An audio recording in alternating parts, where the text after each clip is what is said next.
for another episode of Scott's Quick Cash Class. Now, because so many people were asking about how to buy a car and questions about that, we're going to come out with buying a car part 2. So we're going to get into maybe the weeds a little bit more. If you have some questions on some of these things that I talk about, feel free to leave a comment and I'll definitely get back to you in a quick time. So we talked about a few different things last podcast. What I want to talk to you now is maybe some of the maybe a little bit more nuances of the deal. So 60% of car buyers now finance their vehicles for 6+ years. And I start off with that statistic because 6 out of 10 of you are financing your vehicles for like a super long time. Like 72 months is really long. When I was in the business, I even saw people go up to 96 months, which is 8 years. Nobody likes a vehicle for 8 years, right? So why would you force yourself into a payment to get something you like? And that payment, to try to stay at a number, most people when they go into a car dealership, they have a number in the head of what they think they can afford monthly, and the car dealership uses it to their advantage. They try to get you to focus on that monthly payment instead of the out the door, or what we like to call the OTD, because the dealer has a lot more flexibility when you talk about monthly payments. They can put fees and everything in there. So whenever you go to the dealership, a couple different things.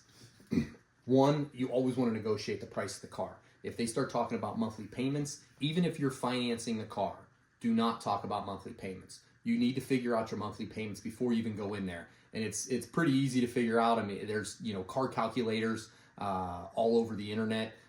Just do a little research, put in there. Once you find out what kind of interest rate you can get from your bank, and we'll talk about that, you'll be able to figure out your monthly payments. But you always want to talk about the out the door number, and that includes sales tax and a bunch of dealer fees. Now, every dealer is a little bit different. Some dealers don't have as many fees as other. I don't know where you guys are. When I was selling cars in a couple different places, one I was in Las Vegas, and they had fees for everything. They had a fee for a fee. So there was about $2,000 worth of fees on every car that were non-negotiable.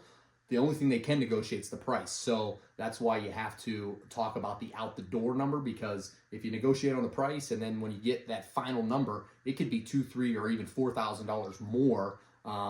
Actually, even more than that when you throw in sales tax and stuff like that. So it's very important that you talk about the out the door number. So having your financing set up before you go in there will definitely work in your favor, because they're going to charge, especially the better credit you have, the more money they can make off of you. If you're a 750 and higher, they can make 2 to 3% interest on that loan that you're getting. So you definitely want to check other places.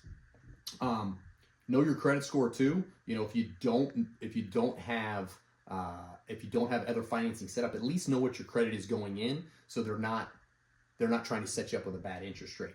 The other thing they talk about is warranties and another thing called gap insurance. What gap insurance basically is it covers from what you owe to what the vehicle's worth. So for easy math, let's say you have a car that you owe $10,000 on, but it's only worth $5,000. You have a $5,000 problem there, and that gap insurance will take care of that for you if the vehicle's in an accident or it got stolen or something like that, and it was a total loss. You would only have to pay, or if you bought that gap insurance, that would cover that difference. So those are all things. If you negotiate a payment, here's what happens. You go back to the finance office called The Box, and they'll tell you, hey, good news, for only $20 more, you can get this, this, this, and this. What you don't know is your payment actually isn't only $20 more. Your payment's probably another $50, $60, $70 more, but the salesman on the sales floor closed you at a higher payment than actually what was needed to buy the car. And there was what's called leg in that payment, so that they can give that to the finance department, so they can sell you more stuff, and you don't even realize that you're buying it because you think it's only a little bit more. So it seems like a great deal. That's how if you talk about the out the door number and not payment, you can avoid that trap, because then they have to talk to you about real numbers, like how much really this warranty costs, or how much really this gap insurance costs, or these other things. So when you get away from financing and just talk about monthly payment, or talk about out the door price, you can get much more dialed in on that. The other thing, make sure you do a little research on the car. I know this seems like a no-brainer, but so many people are very emotional. Buying a car is a very emotional purchase for most people. And they see a car, it looks nice, has great mileage, they don't do the research, and they find out later that there's a problem. So make sure you do your research. There's a lot of good places to do that. The other thing too about having your financing already taken place when you go in there, a lot of times these banks, when they run your credit, they will just shotgun it out to a bunch of different banks. So you could go to the car dealership and they send it out to like 7 or 8 different banks. That's not very good for your credit. So you definitely want to try to avoid that. Also, a couple other little tips. Go at the end of the month. They have quotas to hit, and if they have not hit their quota, they will be extremely aggressive. Also, it's better to buy cars in the wintertime as opposed to around tax season or in the summer, because that's when more people are buying. So if you can hold off and wait, you wait till it's cold out and it's the end of the month, and you will definitely get a better deal. And then make sure you are willing to walk away. If you're not willing to walk away, everything else that I've told you is irrelevant because you're buying emotionally. You have to get to at least some form of rationale that like, hey, this isn't going to fit my budget. I've got to walk away. No matter how nice it is, no matter how nice the salesman is, you got to be able to walk away.